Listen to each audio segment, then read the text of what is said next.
Ironside will not be seen tonight, but will return next week at its regular time. Now, a special program in living color on NBC.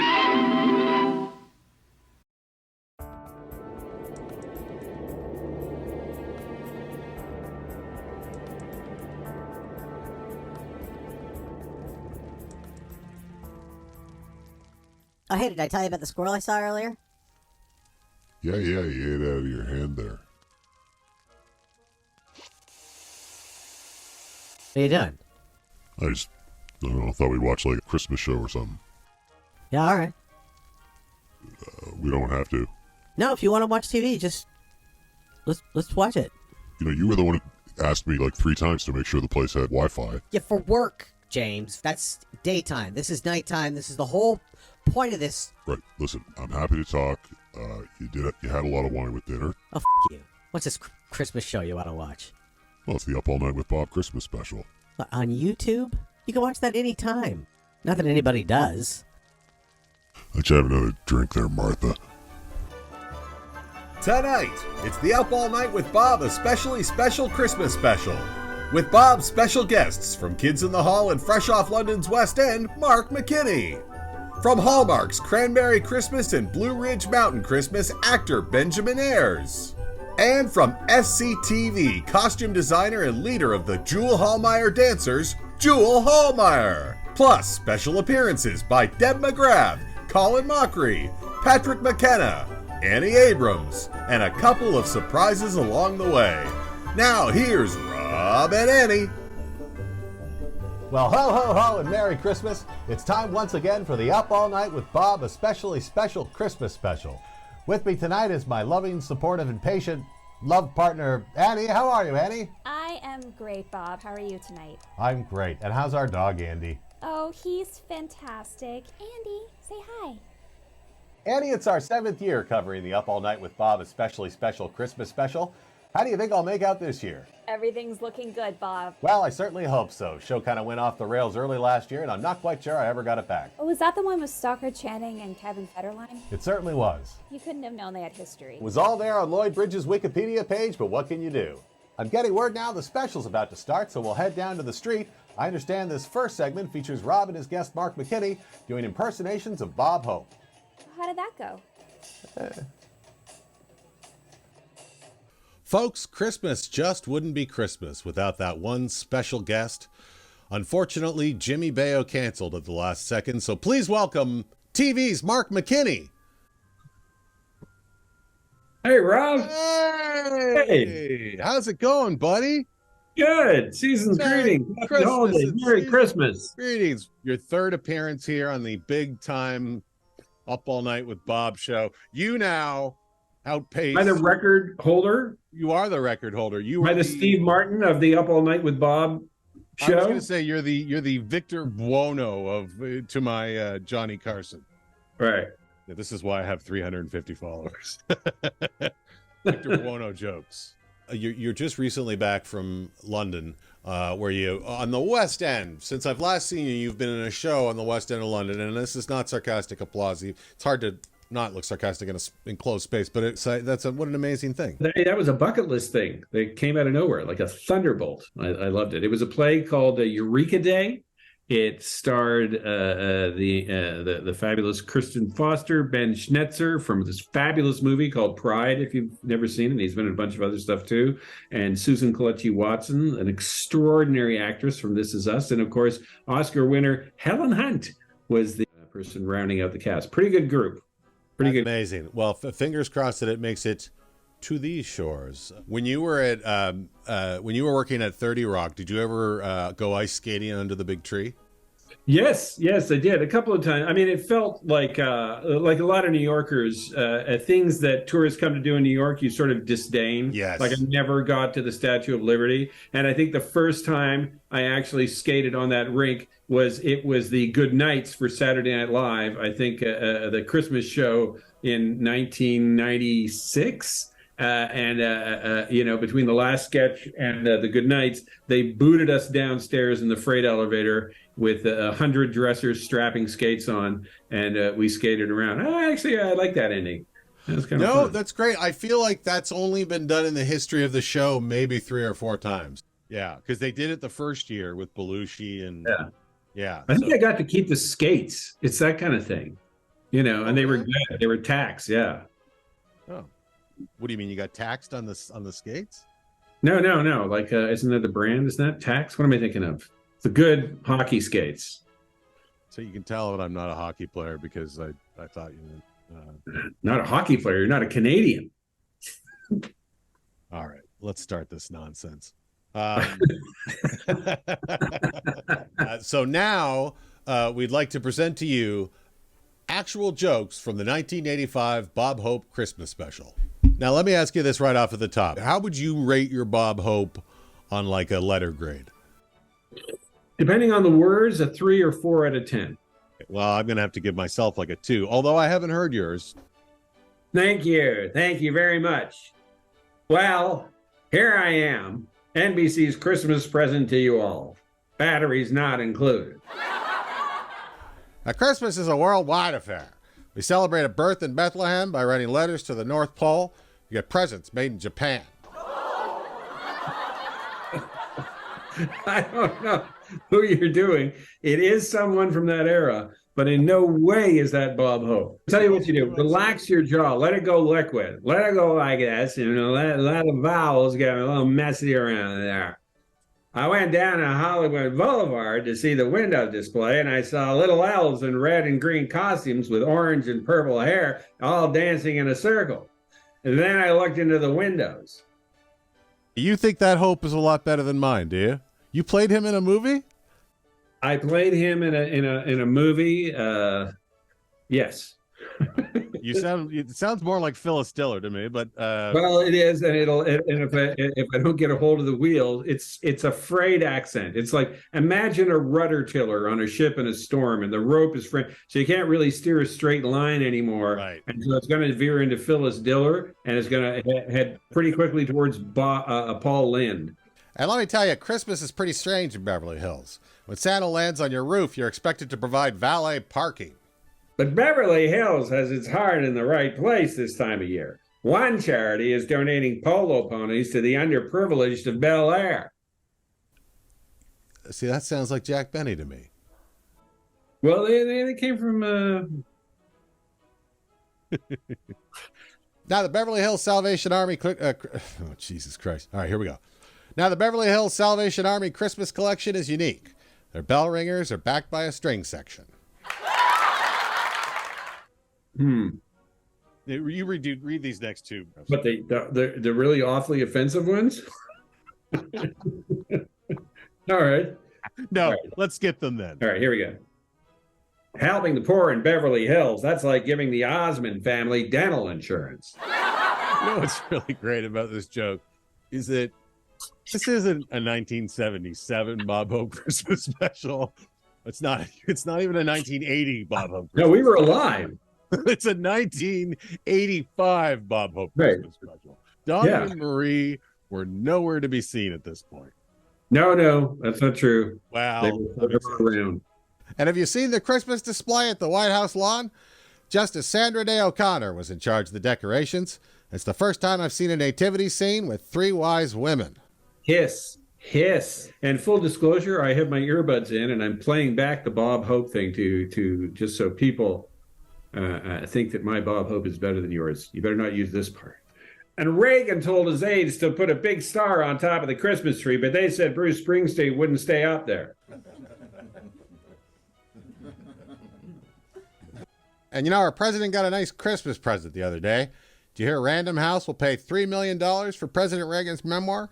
$1 million in cash and $2 million in jelly beans. They told Reagan that Jimmy Carter only got $1 million for his memoirs, and he said that's his problem if he wants to work for peanuts. You have Bob Hope in your ears, and you're just reading along with him, aren't you?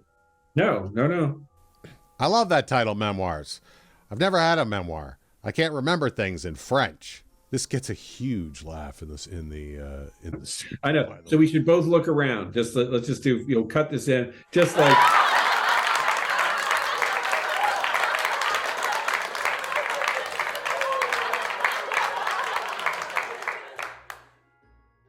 Okay, there you go. And chapter 10 of Reagan's book will be all about his summit meeting with Gorbachev. It'll be entitled The Odd Couple. I like how he hits odd there just to kind of go. Because what if he is, all right, let's try that joke with a different read. Chapter 10 of Reagan's book will be all about his summit meeting with Gorbachev. It'll be titled The Odd Couple. Versus, but a summit meeting with Gorbachev, it'll be entitled The Odd Couple. Yeah. Now, why is one of those better than the other? It does feel like the way he did it is maybe marginally better. I don't know. I would have done it like The Odd Couple. It'll be entitled The Odd Couple. I think he knows the joke is weak, and he's hitting odd in the hopes that he could just slip this one under the door. Yeah. This feels like a walk past, a whistle past the graveyard. What a historic occasion that summit was. Just imagine a Soviet leader with a pulse. And he smiles. Did you notice that? I won't say that the Russians don't smile, but over there they call the Mona Lisa the laughing lady. I can't believe you're cheating with headphones. I'm doing all these blind, and when the votes come in, I'll take out my headphones. Text and data rates apply. This is weird. I don't even get this joke. Okay. I don't get this joke either. Have you been watching Dynasty lately? In the latest episode, Crystal is being held hostage while Blake is sleeping with a Crystal lookalike. He thinks she's the real Crystal, but she isn't. It's called Fall of the Bouncing Crystals.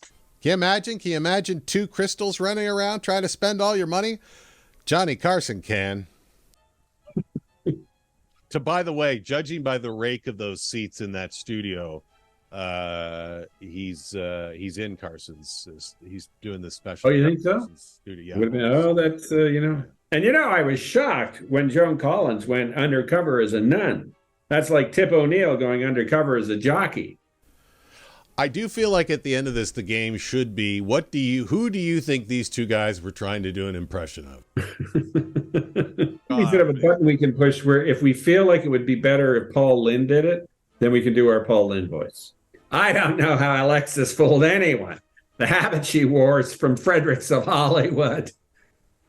I turned into Dynasty last week, and I couldn't believe the lust, intrigue, sex, and revenge, and that was just a perfume commercial. And Dynasty has a new spinoff called The Colbys. Well, it's not a real spinoff. Different cast, same beds. In The Colbys, Charlton Heston plays a rival of the character Jason Colby. Heston is so used to playing biblical characters, he can't memorize a script unless it's on stone tablets. Your Paul Lynde is I'm going to just say a little stronger than your Bob Hope. Halley's Comet's coming around again. It'll be exciting to see the comet. Of course, in LA, we get excited when we see the tops of the trees. What is that joke?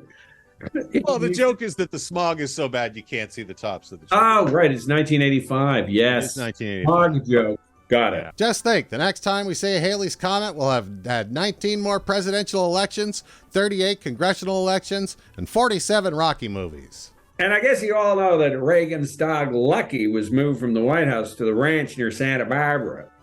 And Reagan doesn't fire anybody. He promotes them out. So his dog Lucky was made ambassador to Santa Barbara.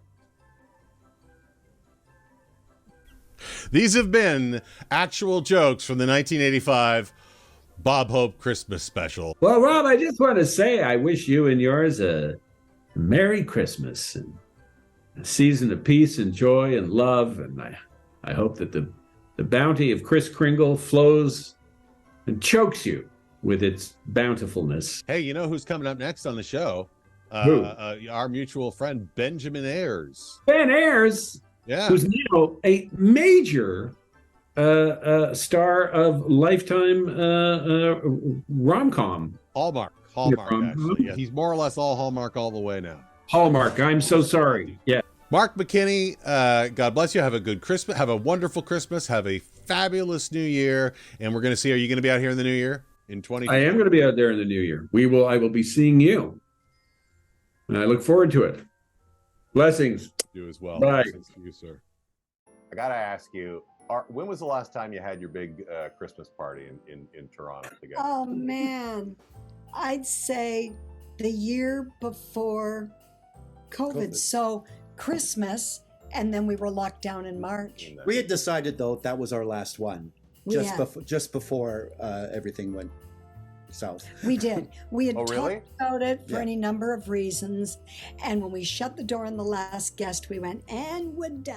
Now this was a legendary party. I was never invited to it, but I didn't know you that well, Dad. I just remember hearing about it from people in Second City, people like Bruce Peary, like, oh, Swifty Lazar should have thrown a party, like, right, to compete, because I know Martin Short and his wife, his late wife, Nancy Dolman, used to have a kind of a legendary Christmas party here in Los Angeles. And I heard comparisons, people saying, well, if you want to get to the Christmas party north, you got to go to Colin and Deb's place. What was the secret to a big-time Colin and Deb Christmas party? We had great food. I think. Yeah, Rodney's Oyster Bar came the first year and shucked oysters. Goodness. And we had great food, great catering. But then we started having little dramas, like people not of our own breaking up their relationship at our party. Slapping the partner in the face because they found out just before the party that they were cheating. And then people angry. It does make for a good party, though. Yeah. Yeah, I think what makes a good party is invite who you want rather than who you think you should. Right. Yeah, and then there were some people taking advantage of it. Totally. Like, my cousin's in town, can they come with their family? Yeah.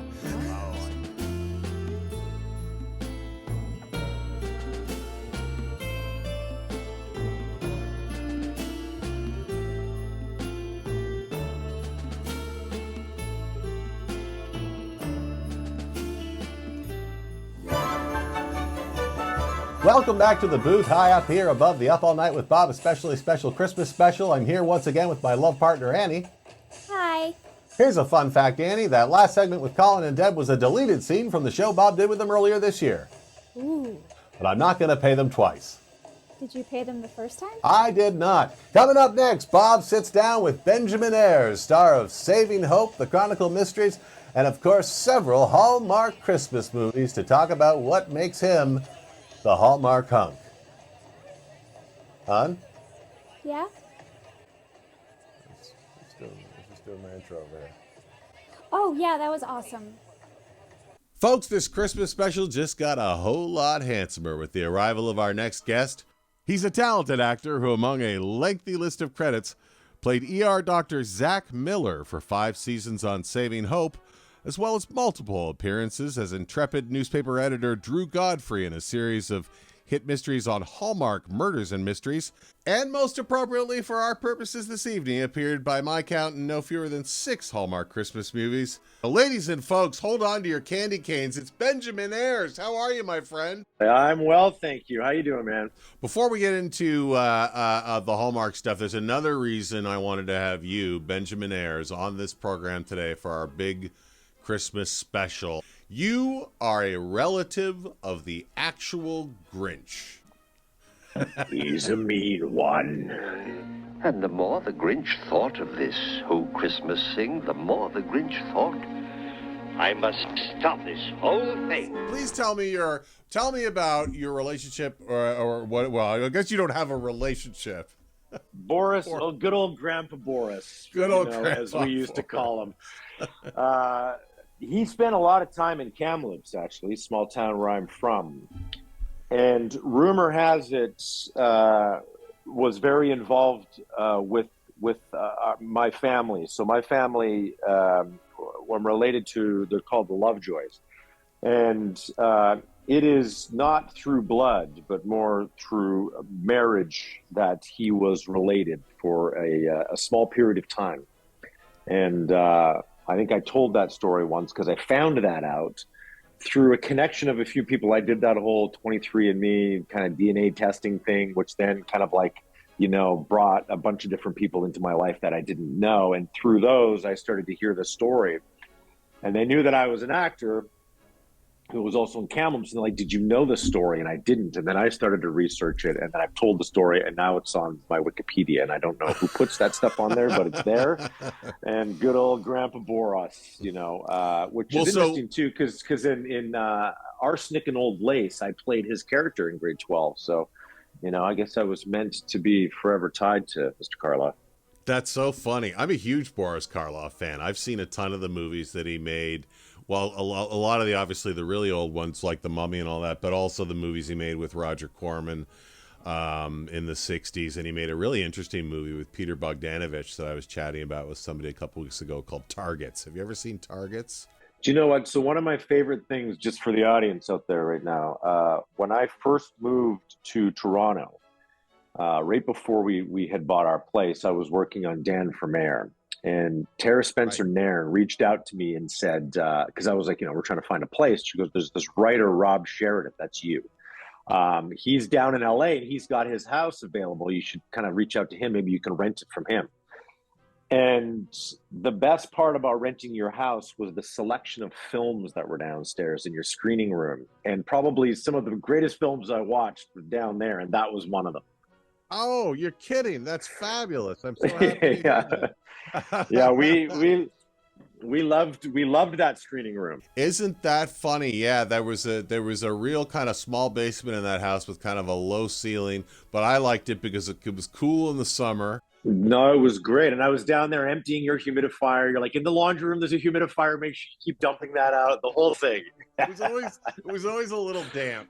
It was, but it was, yeah, that's really funny. Oh, I'm so delighted to hear that. Oh, my dog has arrived. Hi, Andy. How are you? But just on Boris briefly then. So obviously played famously in the Grinch, when what the hell is it called?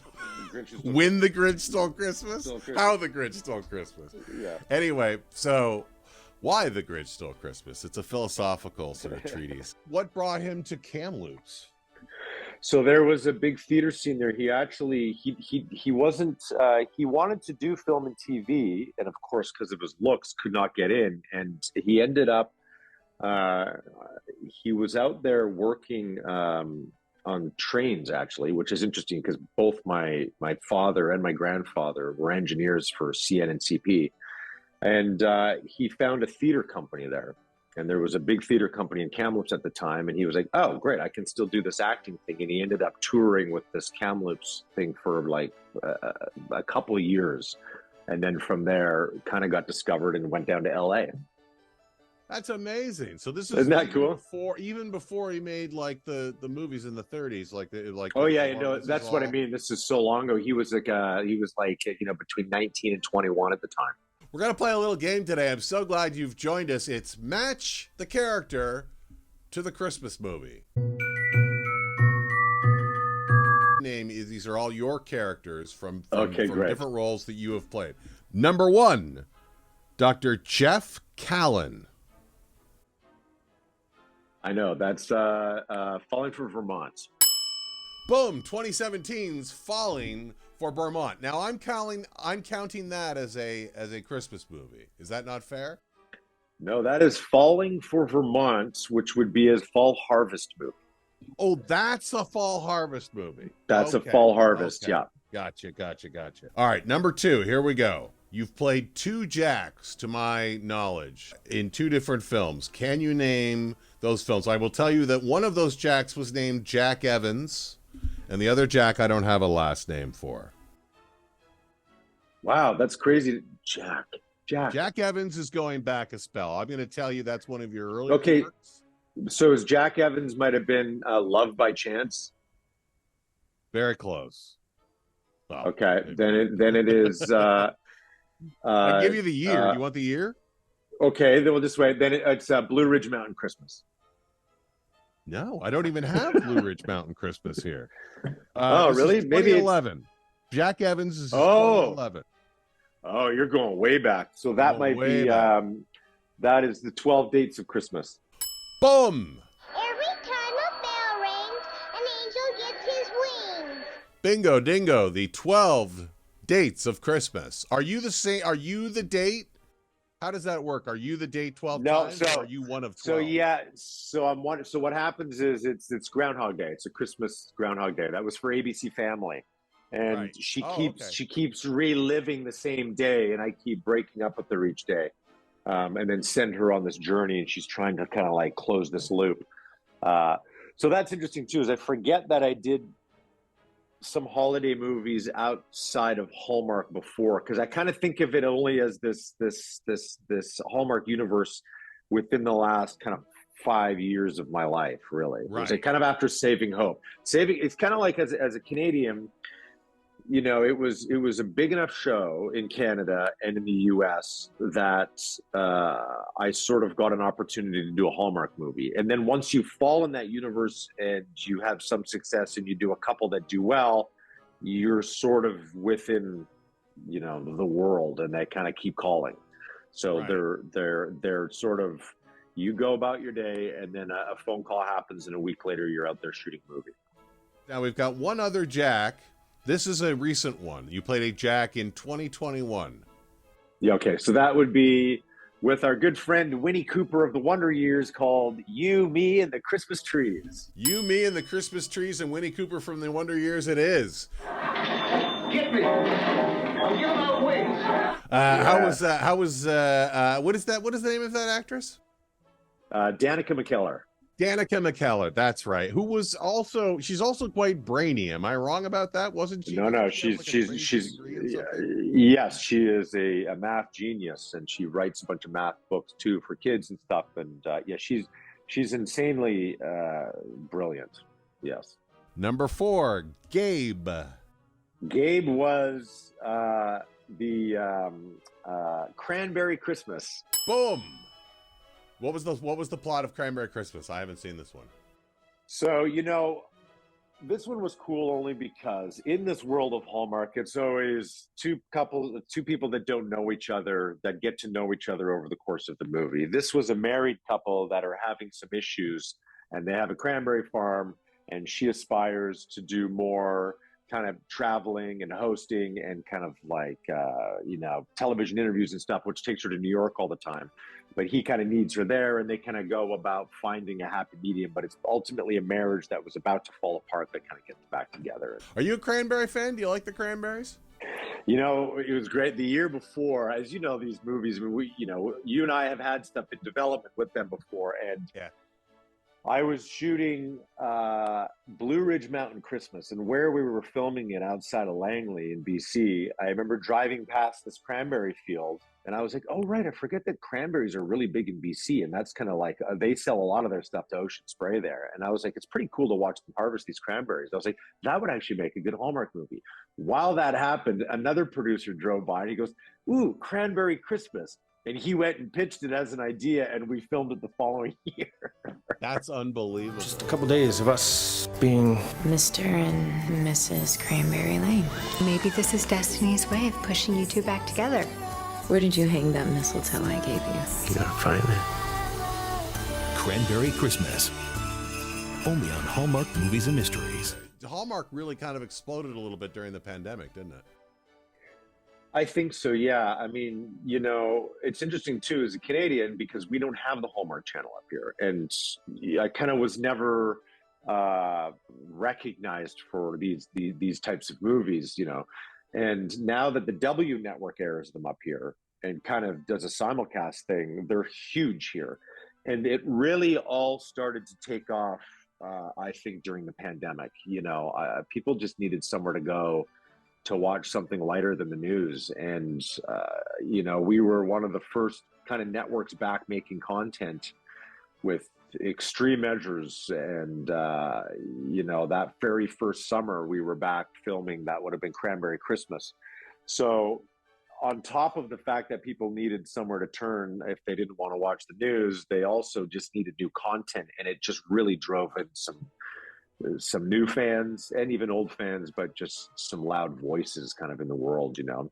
So much so that I went to my first Christmas con. It was a Christmas convention in New Jersey, and I don't know what I was expecting, but there were, from what I understand, over 15,000 people there, and it was a beautiful thing and absolutely crazy. And, you know, there's big gingerbread houses, and it was a big, warm Christmas vibe.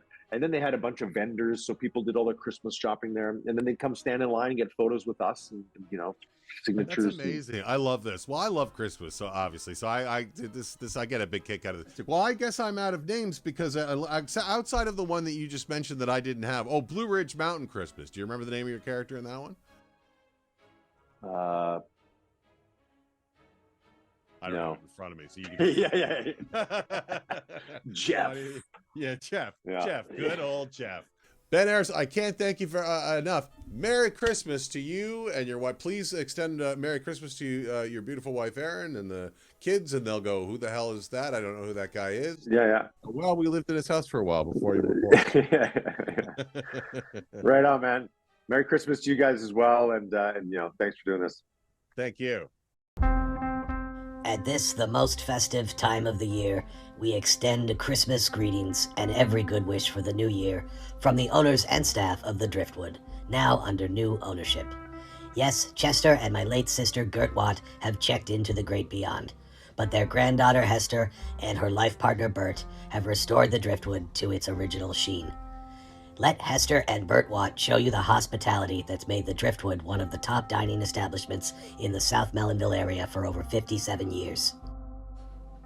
Enjoy intimate dining in the gay elegance of the Beachcomber Room, now featuring a salute to the original Beachcomber, Bruno Gerussi.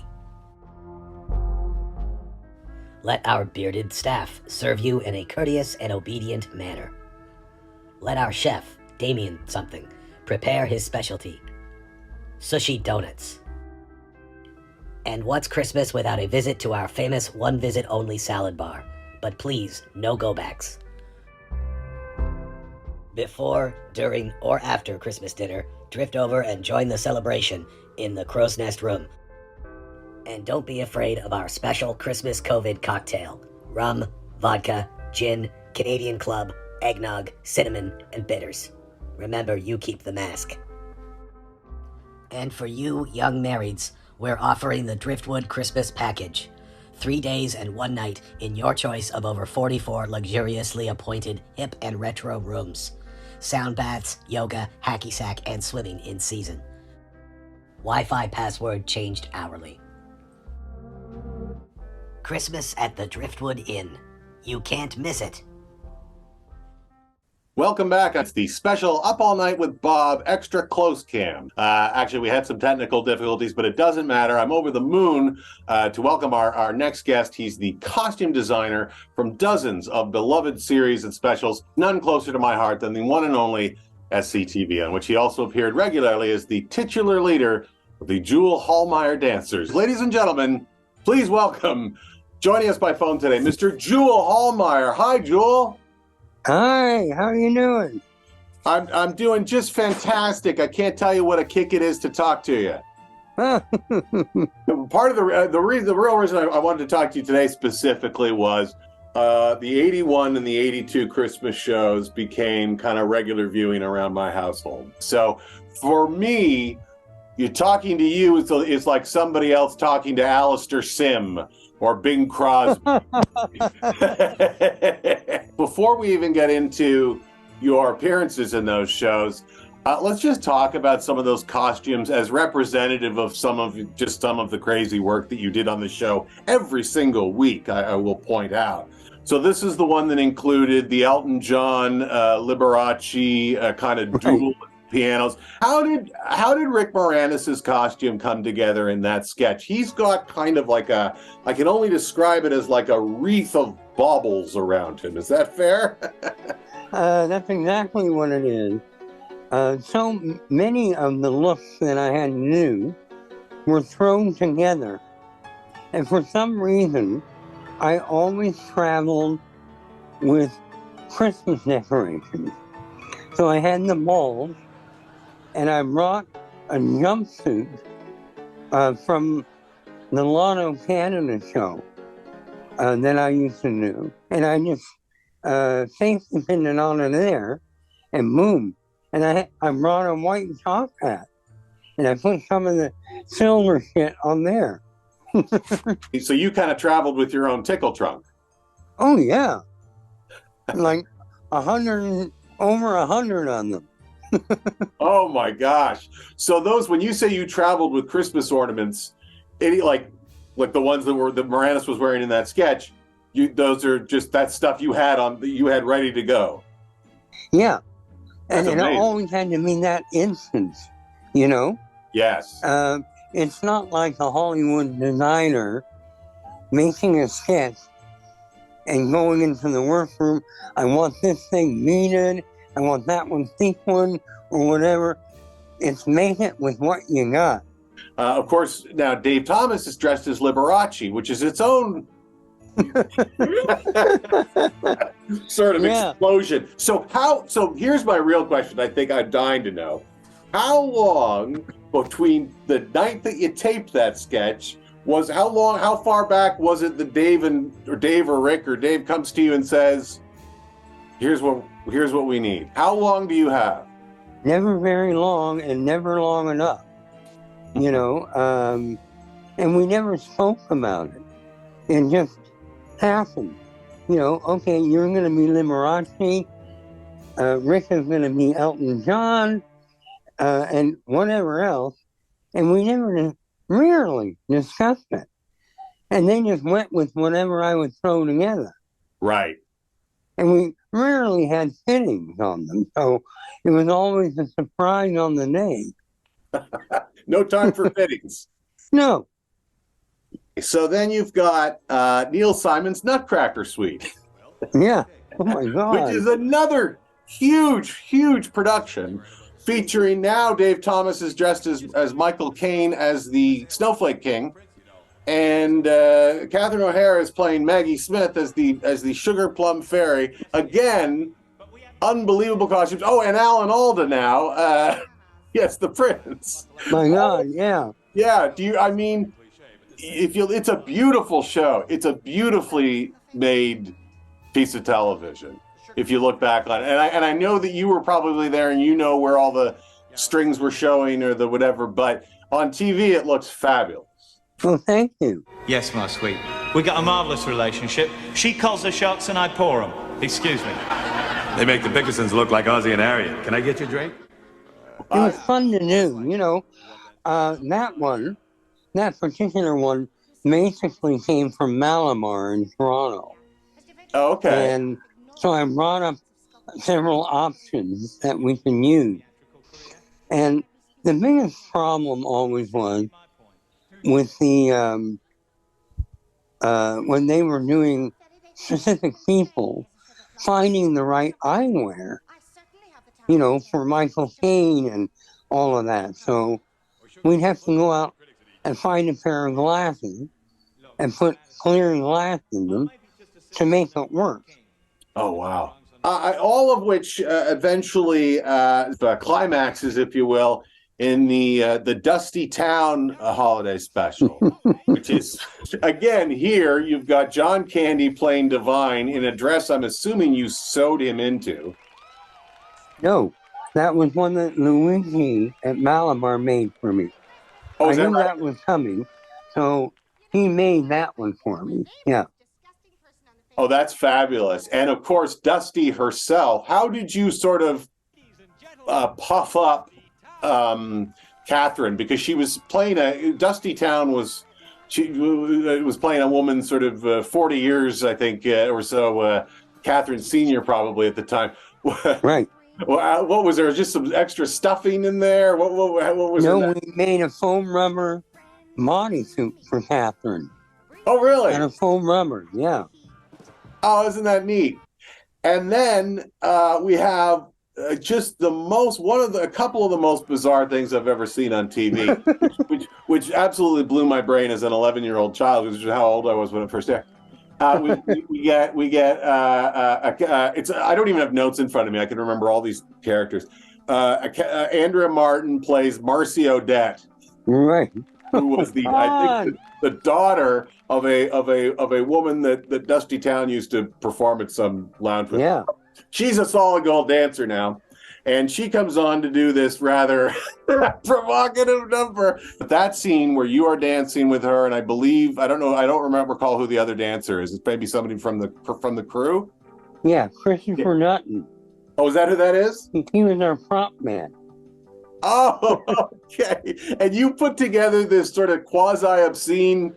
How quickly did that come together? Pretty quick, I'm guessing. This is about 3 in the morning. Is that right? Yes, it was.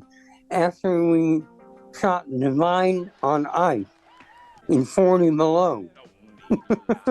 Well, this was my other question. So, Divine on Ice. Well, how long were you out on that ice shooting that silly number? It's so funny. About 5 hours. Wow. And did you have a trailer out there or anything? No, there was a hut there. That was it. We had a little hut to go to. That like was a it. little fishing hut or something. Yeah, that was it. That's all we had. And a bottle of cognac for John. Yeah. And I didn't provide any long johns or any thermals or anything for anyone. Oh no. We were dying out there. Oh, it's a miracle you got through it. And then so then it's that night. So after a week of making all these costumes and all this, you're doing this thing out of the ice. Now you're coming back. It's 3 a.m. You must have just been exhausted for the entire time you were doing that show. Yeah, and scared. I was scared like crazy. Like, how do we do this? You know, and then I had to sort of choreograph it as well with help from Christopher. But I don't know how to dance at all. Right. Which is obvious. And it was very hard. So I was in panic mode a lot of the time there. What was the first appearance of the Juul Haalmeyer dancers? Was it the Perry Como show? No, the Lola Henderson special was the first one. Oh, the Bouncing Back to You. Yeah, that's it. Yes, I recall. I love that. Oh, so that was the first appearance. Okay. That's fantastic. So, and so this was just, we need dancers. But how did it come? Like, how did you come to claim the moniker of the dance troupe? Who suggested that? Catherine did that. Did she? She couldn't audition people that were as mad as we were. So she said, "Why don't you do it with a bunch of guys on the crew?" So that's what it ended up being, and just whatever we could all do together at the same time is what got on camera, which is basically material from a dancing class that I took at Roland and Romaine in Toronto to lose weight, because I was 40 pounds overweight. Right. So all of the moves are the warm-up exercises from that dance studio. There was a lot of this one. I remember this. Yeah. The walk-off move, right? Yeah. Jeez, that was Eugene's idea. Well, so this carries us forward to the 82 show. And speaking of Lola and Juul, they've now begun a romance in in this episode, and it's this is one of my, if it's not my, it's up there in the top 2 or 3 of these. The Lola Heatherton's especially special Christmas special. You know, one of my favorite clips in this is there's we're going, of course, Lola's looking at Christmas past, present, and future. Right. Past is just a beautifully spot on. The six, I think it was like 66. It was like Lola's first special back in the 60s or something. And it's her and Martin Short, and the outfits in that and the wig on Catherine is just magnificent. Do you remember that? I knew. You know, that was the most difficult part, because both Marty and Catherine are so knowledgeable about all that stuff. Right. And I wasn't. Oh, interesting. And that music, without rehearsal, they knew all the stuff. And of course I didn't. And I thought I was going to fall apart there, because I can't compete as a performer with Marty and Catherine, you know?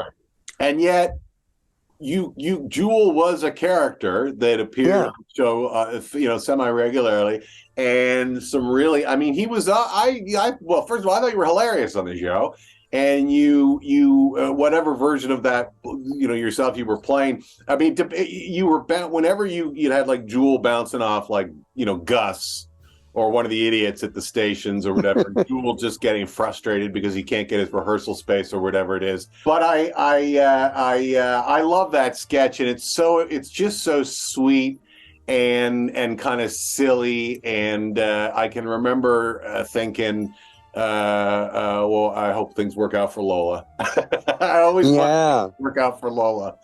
Well, and the thing is, where I had to come in to the scene, Catherine is such a method actress. That was also real to me. It wasn't as if Catherine was saying it. It was like, here's someone deeply hurt. And every time it was like, oh my God. Oh, go ahead, enjoy the love you have. As long as I'm here to entertain you. Someone to feel sorry for, is that what you're looking for? Lola! What do you want? I don't need you! I don't need anybody!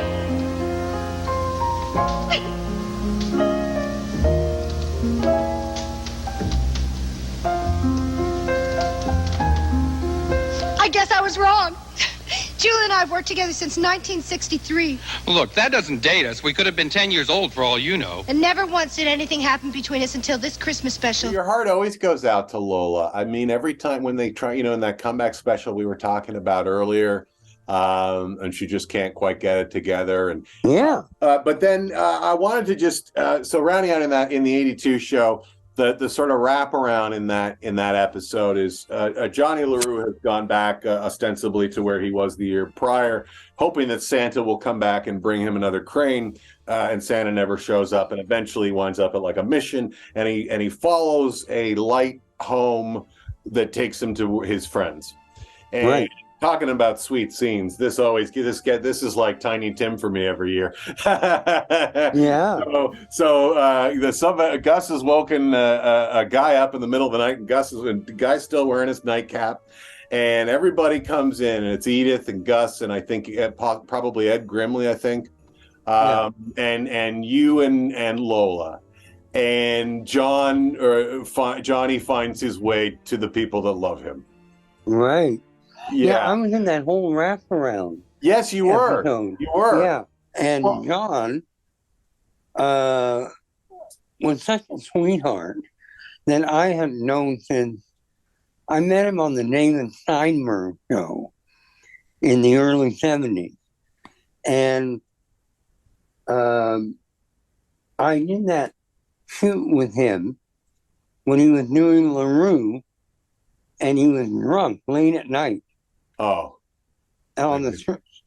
What was it called? Oh, well, he was doing Street Beef. Yeah, that's it. Yeah, one mic, one camera. And that was that same night that it was 40 below. Yes. It was so cold out there. Yeah. So you were there, but you were there on set that night. I was on the ground next to John. You're kidding. With his cognac. Well, he's rolling around in that skinny little jacket in the snow. Yeah. Making snow angels. Yeah. Oh, that's marvelous, Juul. That's what this is what I came for. Oh, good.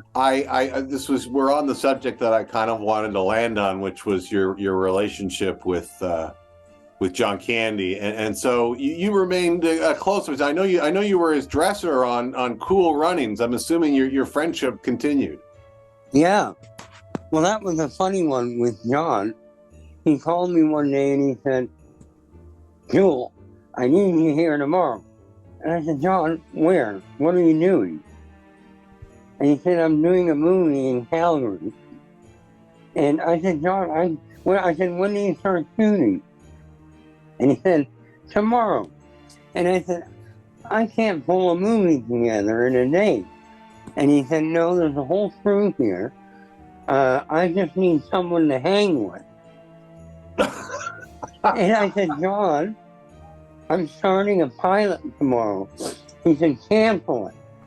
And here's Disney's number. Tell them what your fee is, and I'll have tickets for you this afternoon, and get on a plane to come here. And it was mainly because John was comfortable with me, because I'd always dressed for the shows we did in Toronto. And so I went to Calgary and spent a month there and a month in Jamaica with them. I mean, it's one thing to invite you to Calgary, but Jamaica's, yeah, that's pretty good. You're doing good there, yeah. Yeah, it was a fun time. And then all I had to do was, I said, John, well, I'll keep track of your continuity. You know, all your wardrobe continuity, right. I'll do that. And for the rest of the time, we had a laugh in his trailer playing cards and dominoes, you know, until he was needed on set. That's amazing. Does it strike you, or did it strike you at the time, and certainly since his passing, you know, he could have called anybody. You know, he obviously very much, you were obviously very close. I mean, he obviously very much enjoyed your company. Yeah? I'm not sure about that. I can be a pain in the ass. But we had a good time, yeah. Yeah, and you had wife and kids there, and we were friends as well, so it was really nice.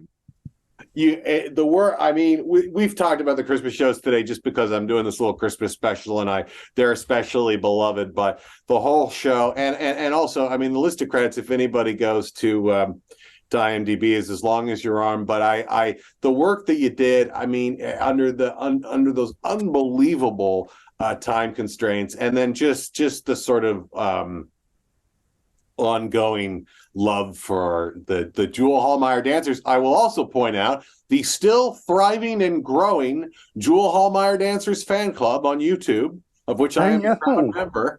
I know. Does this knock you out? There's a couple of thousand members at least, I think. Well, that sort of threw me for a loop, because I had no idea until those shows aired and people started recognizing me on the streetcar, you know, and I thought, what the hell? What the hell is this? And the fans were always there. Right. And I had no idea how big the show was, what it had become at all. None. Juul, I can't thank you enough for taking the time to indulge me in this today. I'm a big fan, and I know, as you say, you know, you're not self-described as a performer, but when you were on camera, you had a real warmth and likability, and I always somewhere in the back of my mind, I was always hoping that maybe Juul and Lola managed to work it out, and they both graduated from a sober living facility and are doing great. Well, thank you. That's nice to hear. Well, thank you so much, Juul. I super appreciate it. You're very welcome. I enjoyed it. Okay, good. I'm so glad.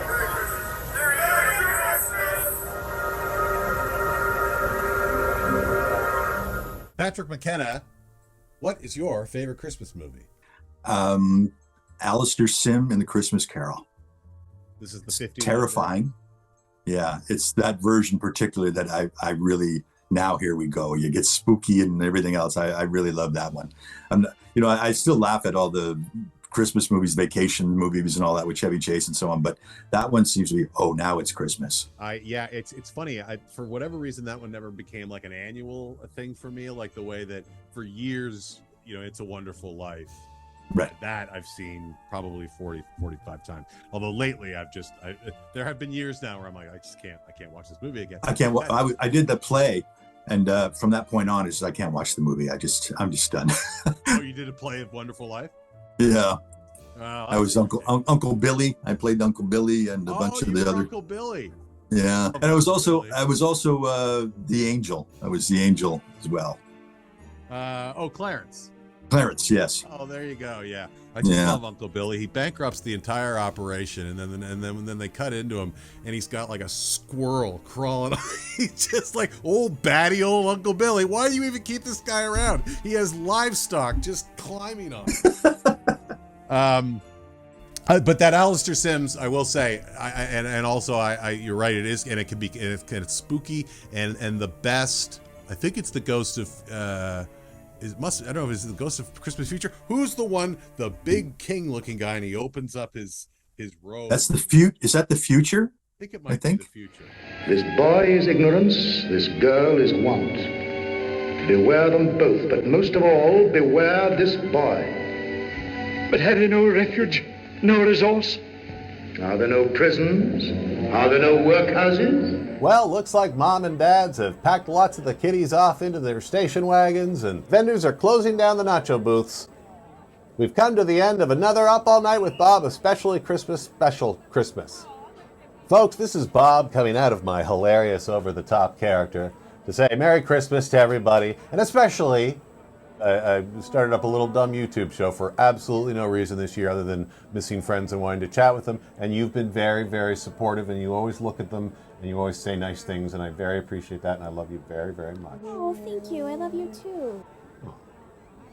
And I just want to say a quick note of thanks to everybody, all the guests who came to do this on this. This is our 30th show of this little YouTube show that not too many people watch. But if you do like it, and it means anything to you, or you tell your friends, and also, of course, subscribe and like and comment and do all those things. Good night, everybody. Merry Christmas. Merry Christmas.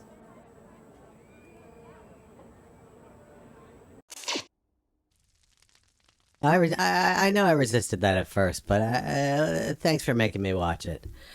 This is turning out to be the best Christmas ever. You know, when I accepted the invite, I got to be honest, I thought there were way more people coming. No, for sure. A lot of people who RSVP'd positive aren't coming. It's annoying.